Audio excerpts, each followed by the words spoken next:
ಇನ್ನು fungal effect ನಿಂದಾಗಿ ಬೇರೆ ಬೇರೆ ಭಾಗದಲ್ಲಿ ಒಂದಷ್ಟು ಸಮಸ್ಯೆಗಳು ಉಲ್ಬಣ ಆಗ್ತಿರೋದು ಒಂದು ಕಡೆ ಆದ್ರೆ ಮತ್ತೊಂದು ಕಡೆ ಈಗ ಇಡಿ ವಿಚಾರವಾಗಿ ತನಿಖೆ ಚುರುಕುಗೊಂಡಿದೆ. ಒಂದು ಕಡೆ ಮೂಡ ಹಗರಣದ ವಿಚಾರವಾಗಿ ತನಿಖೆ ಚುರುಕುಗೊಳಿಸಿದ್ರು. ಇಡೀ ವಿಚಾರಣೆಗೆ ಹಾಜರಾಗಿದ್ದಾರೆ ದೀಪಾ ಚೋಳನ್.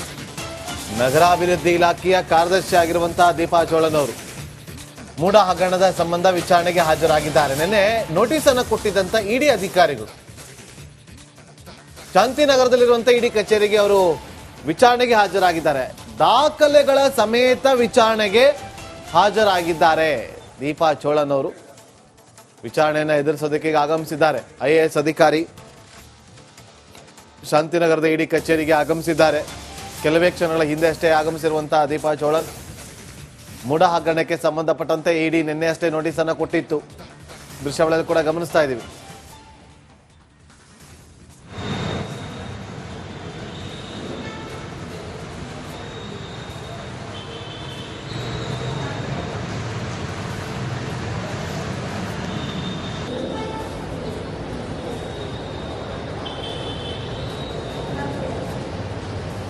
ಒಳಗಿನ ಭಾಗದ ದೃಶ್ಯಾವಳಿನ ಗಮನಿಸ್ತಾ ಇದ್ರಿ. ದೀಪಾ ಚೋಳನ್ ಅವರು ಒಳಗಡೆ ಹೋಗ್ತಾ ಇರುವಂತ ದೃಶ್ಯ ನೋಡಿ. ದಾಖಲೆಗಳನ್ನ ಹಿಡ್ಕೊಂಡಿದ್ದಾರೆ ಕೈಯಲ್ಲಿ. ದಾಖಲೆಗಳನ್ನ ಹಿಡಿದುಕೊಂಡು ಅವರು ದಾಖಲೆಗಳ ಸಮೇತವಾಗಿ ಅವರು ಆಗಮಿಸಿದ್ದಾರೆ.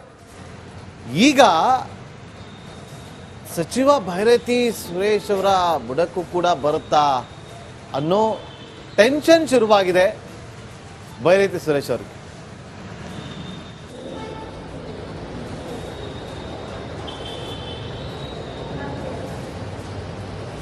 ಮತ್ತಷ್ಟು ಮಾಹಿತಿಯನ್ನು ಕೊಡೋದಕ್ಕೆ ನಮ್ಮ ಕ್ರೈಮ್ ರಿಪೋರ್ಟರ್ ಮಾದೇಶ್ ಈಗ ನೇರ ಸಂಪರ್ಕದಲ್ಲಿ ಜಾಯ್ನ್ ಆಗಿದ್ದಾರೆ. ಮಾದೇಶ್, ಈಗ ವಿಚಾರಣೆಗೆ ಹಾಜರಾಗಬೇಕು ಅಂತೇಳಿ ನೋಟಿಸ್ ಅನ್ನ ಕೊಟ್ಟಿದ್ರು ದೀಪಾ ಚೋಳನ್ ಅವರೀಗ ದಾಖಲೆಗಳ ಸಮೇತವಾಗಿ ಅವರು ವಿಚಾರಣೆಗೆ ಹಾಜರಾಗಿದ್ದಾರೆ. ಏನೆಲ್ಲ ಪ್ರಶ್ನೆಗಳನ್ನ ಮಾಡಬಹುದು, ಯಾವ ರೀತಿಯಾಗಿ ವಿಚಾರಣೆ ನಡೆಯುತ್ತೆ?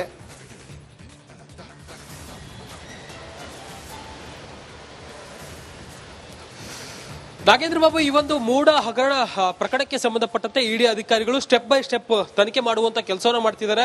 ಪ್ರಾಥಮಿಕವಾಗಿ ದೂರುದಾರರಿಂದ ಹಿಡಿದು ಆ ಒಂದು ಸೈಟ್ಗೆ ಸಂಬಂಧಪಟ್ಟಂತೆ ಮಾಲೀಕರಾಗಿರ್ಬೋದು, ಮೂಲ ಮಾಲೀಕರು, ತದನಂತರ ಬಂದಂತ ಮಾಲೀಕರಿಂದ ಹಿಡಿದು ಸಿದ್ದರಾಮಯ್ಯ ಅವರ ಅಳಿಯನವರೆಗೂ ಕೂಡ ವಿಚಾರಣೆ ಮಾಡುವಂತ ಕೆಲಸವನ್ನು ಮಾಡಿದ್ರು. ಸುಮಾರು 12ಕ್ಕೂ ಹೆಚ್ಚು ಜನರನ್ನ ಈಗಾಗಲೇ ವಿಚಾರಣೆ ಮಾಡಿ ಹಂತ ಹಂತವಾಗಿ ಈ ಒಂದು ಪ್ರಕರಣವನ್ನ ಅಂತ್ಯ ಮಾಡೋದಕ್ಕೆ ಇಡಿ ಅಧಿಕಾರಿಗಳು ಮುಂದಾಗುವಂತ ಕೆಲಸವನ್ನು ಮಾಡಿದ್ರು. ಈ ಒಂದು ಸೈಟ್ ನಡೆದಂತ ಸಂದರ್ಭದಲ್ಲಿ, ಅಂದ್ರೆ ವ್ಯಾಪಾರ ಸಂದರ್ಭದಲ್ಲಿ, ಸೈಟ್ ಖರೀದಿ ಮಾಡಿದಂತ ಸಂದರ್ಭದಲ್ಲಿ ಅಕ್ರಮವಾಗಿ ಹಣ ವರ್ಗಾವಣೆ ಮಾಡಿರಬಹುದು ಅನ್ನುವಂತ ಆರೋಪಕ್ಕೆ ಸಂಬಂಧಪಟ್ಟಂತೆ ಪಿನ್ ಟು ಪಿನ್ ಡೀಟೇಲ್ಸ್ ಕಲೆ ಹಾಕುವಂತ ಕೆಲಸವನ್ನು ಮಾಡ್ತಿದ್ದಾರೆ. ಜೊತೆಗೆ ಇಲ್ಲಿ ಸಿಎಂ ಅವರ ಒಂದಷ್ಟು ಇಂಡೈರೆಕ್ಟ್ ಆಗಿ ಇದರಲ್ಲಿ ಸಿಎಂ ಕೈ ಹಾಕಿದ್ದಾರೆ ಅನ್ನುವಂತ ವಿಚಾರಗಳು ಕೂಡ ಸಾಕಷ್ಟು ಸದ್ದು ಮಾಡಿತ್ತು. ಹೀಗಾಗಿ ಒಂದೊಂದೇ ಇಲಾಖೆಯನ್ನ ಕರೆದು ವಿಚಾರಣೆ ಮಾಡುವಂತ ಕೆಲಸವನ್ನು ಮಾಡಿದ್ರು. ಈಗಾಗಲೇ ಮೂಡ ಮಾಜಿ ಅಧಿಕಾರಿಗಳನ್ನ ವಿಚಾರಣೆ ಮಾಡುವಂತ ಕೆಲಸವನ್ನು ಮಾಡಿದ್ರು. ಜೊತೆಗೆ ಸಿದ್ದರಾಮಯ್ಯ ಅವರ ಹಳೆಯ ಬಾಮೈದನನ್ನು ಕೂಡ ವಿಚಾರಣೆ ಮಾಡುವಂತ ಕೆಲಸ ಮಾಡಿದ್ರು. ಈಗ ನಗರಾಭಿವೃದ್ಧಿ ಇಲಾಖೆಯ ಕಾರ್ಯದರ್ಶಿಯನ್ನು ಕೂಡ ವಿಚಾರಣೆ ಮಾಡುವಂತ ಕೆಲಸಕ್ಕೆ ಮುಂದಾಗಿದ್ದಾರೆ. ಯಾಕಂದ್ರೆ ಇದೆಲ್ಲವೂ ಕೂಡ ನಗರಾಭಿವೃದ್ಧಿ ಇಲಾಖೆಯ ಕೆಳಗಡೆ ಬರೋದ್ರಿಂದ, ಆ ಒಂದು ಇಲಾಖೆಯ ಕೆಳಗಡೆ ಬರೋದ್ರಿಂದ ಅಲ್ಲಿರುವಂತಹ ಒಂದಷ್ಟು ಅಧಿಕಾರಿಗಳ ಗಮನಕ್ಕೂ ಕೂಡ ಈ ಒಂದು ಪ್ರಕರಣ ಇರಬಹುದು. ಹಿಂದೆ ಇದ್ದಂತ ಅಧಿಕಾರಿಗಳಾಗಿರ್ಬೋದು, ಅಲ್ಲಿದ್ದಂತ ಒಂದಷ್ಟು ಕಡತಗಳಲ್ಲೂ ಕೂಡ ಇದ್ರ ಬಗ್ಗೆ ಮಾಹಿತಿ ಇರಬಹುದು ಅನ್ನುವಂತ ಕಾರಣಕ್ಕಾಗಿ ಆ ಒಂದು ಇಲಾಖೆಯ ಅಧಿಕಾರಿಗಳನ್ನು ಕೂಡ ಕರೆದು ವಿಚಾರಣೆ ಮಾಡುವಂತ ಕೆಲಸವನ್ನ ಇಡೀ ಅಧಿಕಾರಿಗಳು ಮಾಡ್ತಿದ್ದಾರೆ. ಈಗ ನಗರಾಭಿವೃದ್ಧಿ ಇಲಾಖೆಯ ಕಾರ್ಯದರ್ಶಿ ಆಗಿರುವಂತಹ ದೀಪಾ ಚೋಳನ್ ಅವರನ್ನ ನಿನ್ನೆ ವಿಚಾರಣೆಗೆ ಹಾಜರಾಗುವಂತ ಸೂಚನೆ ನೀಡುವಂತ ಕೆಲಸವನ್ನು ಮಾಡಿದ್ರು. ಆ ಒಂದು ಪ್ರಕರಣಕ್ಕೆ ಸಂಬಂಧಪಟ್ಟಂತೆ ಅವರ ಇಲಾಖೆ ಬಳಿ ಇರುವಂತದ್ದು, ಜೊತೆಗೆ ಅವರಿಗೆ ಸಂಬಂಧಪಟ್ಟಂತೆ ಯಾವೊಂದು ಒಂದಷ್ಟು ಏನೆಲ್ಲ ಕಾರ್ಯಗಳಾಗಿದೆ, ಇತ್ತೀಚೆಗೆ ಏನೆಲ್ಲ ಕೆಲಸಗಳನ್ನ ಅವರ ಒಂದು ನೇತೃತ್ವದಲ್ಲಾಗಿದೆ, ಆ ಒಂದು ವಿಚಾರಕ್ಕೆ ಸಂಬಂಧಪಟ್ಟಂತೆ ಒಂದಷ್ಟು ದಾಖಲೆಗಳನ್ನ ತೆಗೆದುಕೊಂಡು ಬಂದು ವಿಚಾರಣೆಗೆ ಹಾಜರಾಗಬೇಕಂತೇಳಿ ನೋಟಿಸ್ ನೀಡುವಂತ ಕೆಲಸವನ್ನು ಮಾಡಿದ್ರು.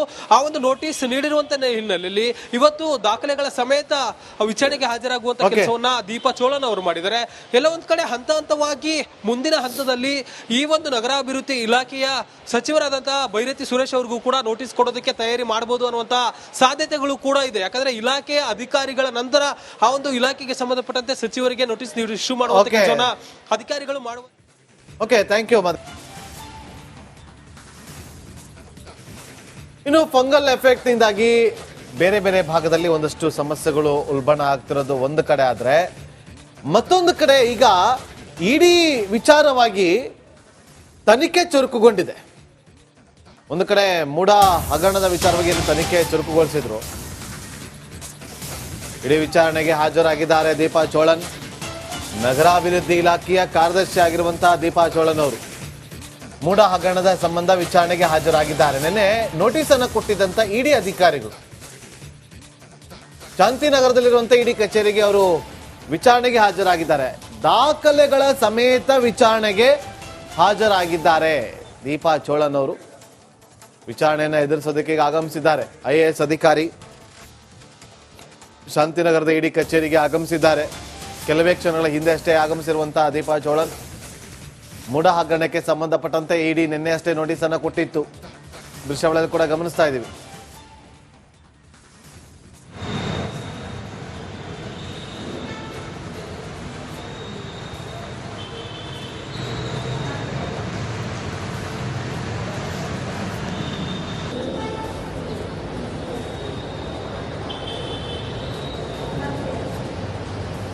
ಒಳಗಿನ ಭಾಗದ ದೃಶ್ಯಾವಳಿಯನ್ನ ಗಮನಿಸ್ತಾ ಇದ್ರಿ. ದೀಪಾ ಚೋಳನ್ ಅವರು ಒಳಗಡೆ ಹೋಗ್ತಾ ಇರುವಂತ ದೃಶ್ಯ ನೋಡಿ. ದಾಖಲೆಗಳನ್ನ ಹಿಡ್ಕೊಂಡಿದ್ದಾರೆ ಕೈಯಲ್ಲಿ. ದಾಖಲೆಗಳನ್ನ ಹಿಡಿದುಕೊಂಡು ಅವರು ದಾಖಲೆಗಳ ಸಮೇತವಾಗಿ ಅವರು ಆಗಮಿಸಿದ್ದಾರೆ. ಈಗ ಸಚಿವ ಭೈರತಿ ಸುರೇಶ್ ಅವರ ಬುಡಕ್ಕೂ ಕೂಡ ಬರುತ್ತಾ ಅನ್ನೋ ಟೆನ್ಷನ್ ಶುರುವಾಗಿದೆ ಭೈರತಿ ಸುರೇಶ್ ಅವರಿಗೆ.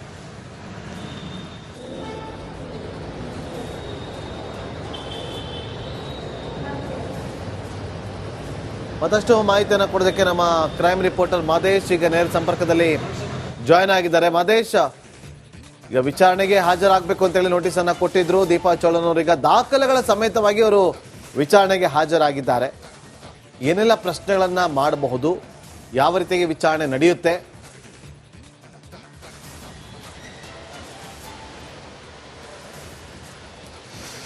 ನಾಗೇಂದ್ರ ಬಾಬು, ಈ ಒಂದು ಮೂಡ ಹಗರಣ ಪ್ರಕರಣಕ್ಕೆ ಸಂಬಂಧಪಟ್ಟಂತೆ ಇಡಿ ಅಧಿಕಾರಿಗಳು ಸ್ಟೆಪ್ ಬೈ ಸ್ಟೆಪ್ ತನಿಖೆ ಮಾಡುವಂತ ಕೆಲಸವನ್ನು ಮಾಡ್ತಿದ್ದಾರೆ. ಪ್ರಾಥಮಿಕವಾಗಿ ದೂರುದಾರರಿಂದ ಹಿಡಿದು ಆ ಒಂದು ಸೈಟ್ಗೆ ಸಂಬಂಧಪಟ್ಟಂತೆ ಮಾಲೀಕರಾಗಿರ್ಬೋದು, ಮೂಲ ಮಾಲೀಕರು, ತದನಂತರ ಬಂದಂತ ಮಾಲೀಕರಿಂದ ಹಿಡಿದು ಸಿದ್ದರಾಮಯ್ಯ ಅವರ ಅಳಿಯನವರೆಗೂ ಕೂಡ ವಿಚಾರಣೆ ಮಾಡುವಂತ ಕೆಲಸವನ್ನು ಮಾಡಿದ್ರು. ಸುಮಾರು 12ಕ್ಕೂ ಹೆಚ್ಚು ಜನರನ್ನ ಈಗಾಗಲೇ ವಿಚಾರಣೆ ಮಾಡಿ ಹಂತ ಹಂತವಾಗಿ ಈ ಒಂದು ಪ್ರಕರಣವನ್ನ ಅಂತ್ಯ ಮಾಡೋದಕ್ಕೆ ಇಡಿ ಅಧಿಕಾರಿಗಳು ಮುಂದಾಗುವಂತ ಕೆಲಸವನ್ನು ಮಾಡಿದ್ರು. ಈ ಒಂದು ಸೈಟ್ ನಡೆದಂತ ಸಂದರ್ಭದಲ್ಲಿ, ಅಂದ್ರೆ ವ್ಯಾಪಾರ ಆದಂತ ಸಂದರ್ಭದಲ್ಲಿ, ಸೈಟ್ ಖರೀದಿ ಮಾಡಿದಂತ ಸಂದರ್ಭದಲ್ಲಿ ಅಕ್ರಮವಾಗಿ ಹಣ ವರ್ಗಾವಣೆ ಮಾಡಿರಬಹುದು ಅನ್ನುವಂತ ಆರೋಪಕ್ಕೆ ಸಂಬಂಧಪಟ್ಟಂತೆ ಪಿನ್ ಟು ಪಿನ್ ಡೀಟೇಲ್ಸ್ ಕಲೆ ಹಾಕುವಂತ ಕೆಲಸವನ್ನು ಮಾಡ್ತಿದ್ದಾರೆ.